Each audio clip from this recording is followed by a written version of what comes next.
So today I made a soy-free fried rice for my little brother because he's actually allergic to soy.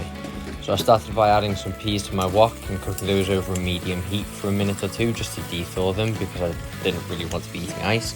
And then I added in a chopped yellow bell pepper. Now you can use red or orange or even green, which is weird, but I used yellow because that's what I had. And then I added in 3 cloves of minced garlic.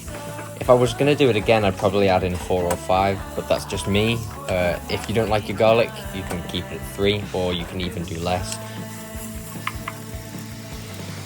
Then I added in about a tablespoon of tomato puree. This is going to replace that acidic, salty flavour that you get for the soy. Then I added in 500 grams of cooked rice. You want to use cooked leftover rice preferably because it won't have as much water in it, which allows the Maillard reaction to take place, which is when you cook something and it starts to go brown and crispy and delicious. Then I added in a teaspoon each of Chinese 5-spice and MSG just for a bit of extra flavour, and I stirred that round and cooked that for another 30 seconds or so.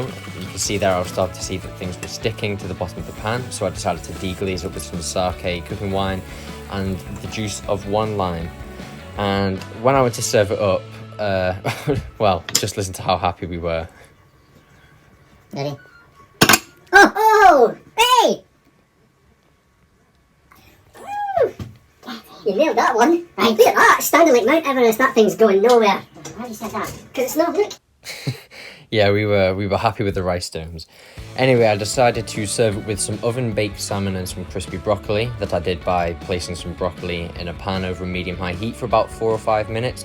Finished that with some lime juice and salt and served it.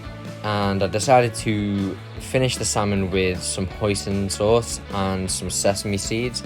You can buy both of these from your local Asian grocery store, or you can probably buy them in a supermarket nowadays. And then I decided to serve it with a wedge of lime as well, just for squeezing over the top at the end, with a bit of acidity. And that is your final dish. And honestly, you don't even need soy sauce in this dish. It's still really, really delicious.